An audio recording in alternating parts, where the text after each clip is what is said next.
Bom dia e a paz do Senhor, querido irmão, a paz do Senhor, querida irmã. Trago-vos uma palavra de fé, ânimo, vigor e esperança para esta manhã, que encontra-se registrada em 2 versículos. O primeiro a saber, livro do profeta messiânico Isaías, capítulo 1, e o versículo 14, que nos diz o seguinte: as vossas luas novas e as vossas solenidades, a minha alma as aborrece, já me são pesadas, estou cansado de as sofrer.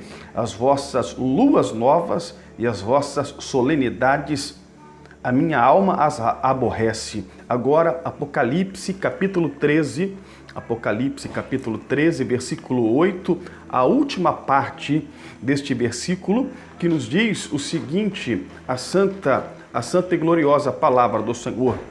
O cordeiro que foi morto desde a fundação do mundo. Repetindo, o cordeiro que foi morto desde a fundação do mundo.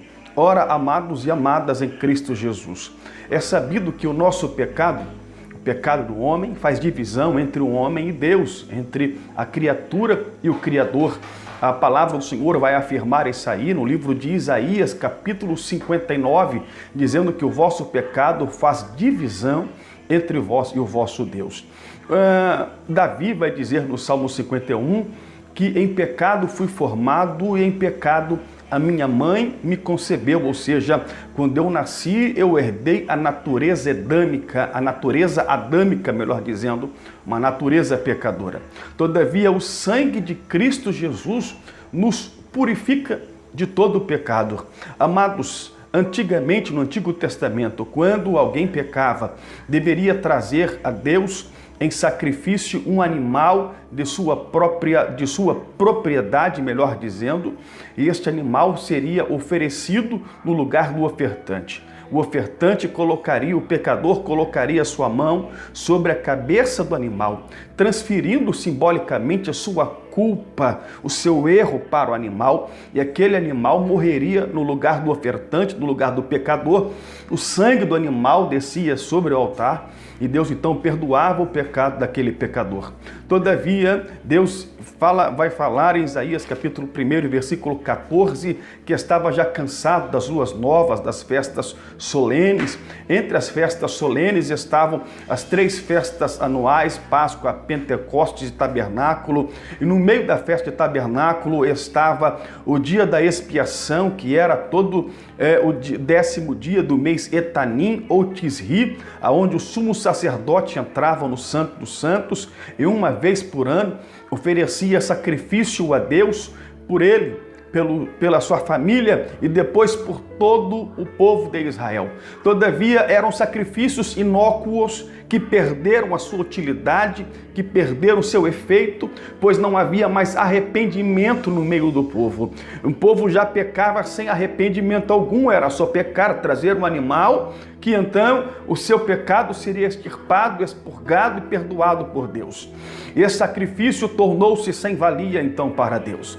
Foi necessário Deus então enviar o seu único filho. João vai dizer, o apóstolo do amor vai dizer no capítulo 3, versículo 16, que Deus amou o mundo de tal maneira que enviou o seu filho para que todo aquele que nele crê não pereça, mas tenha a vida eterna. O mesmo João vai dizer aqui em Apocalipse, quando da revelação do Apocalipse, que o Cordeiro de Deus, o próprio Jesus, foi morto desde a fundação do mundo, ou seja, a onisciência de Deus. Deus já sabia que aquele sacrifício tornar-se-ia sem efeito e então enviaria o seu Filho Jesus para morrer no meu e no seu lugar. Agora, para o perdão dos pecados, há a necessidade de uma palavrinha mágica que é arrependimento.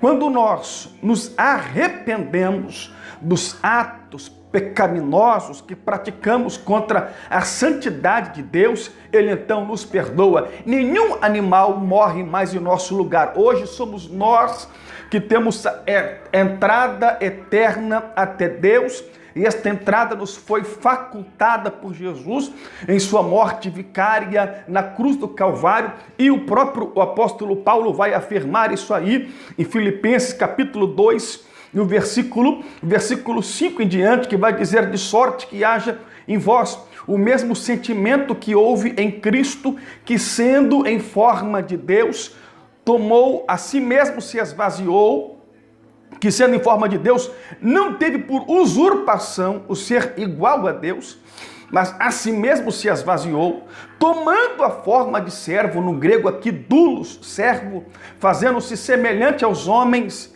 e achado na forma de homem, humilhou-se a si mesmo, e foi obediente até a morte, morte de cruz, pelo que Deus o exaltou soberanamente, lhe dando o nome que é sobre todo nome, para a glória de Cristo Jesus.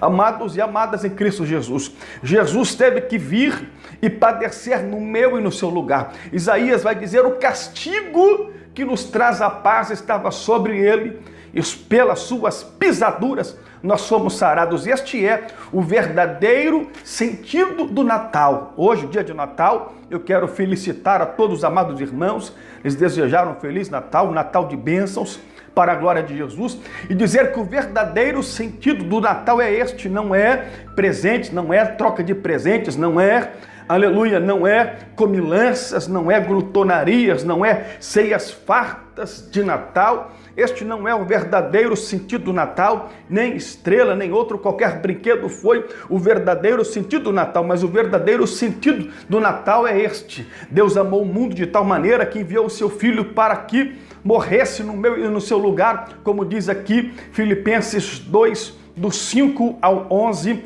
para a glória de Cristo Jesus. E Jesus, amados, aleluia, o desejo dele é de que Deus, através de Jesus, no seu desejo é de que todos venham à salvação, mas infelizmente nem todos aí reconhecerão o sacrifício vicário de Jesus na cruz do Calvário, mas nós que o reconhecemos, que saibamos, amados em Cristo Jesus, a dar valor ao verdadeiro sentido do Natal, que não é somente as reuniões familiares, não, mas é Jesus, o Cordeiro de Deus, que foi morto desde a fundação do mundo. Que possamos ficar nesta palavra, recebendo sempre Jesus, reconhecendo melhor sempre Jesus como verdadeiro sentido do Natal, e tenhamos um dia abençoado em nome de Jesus.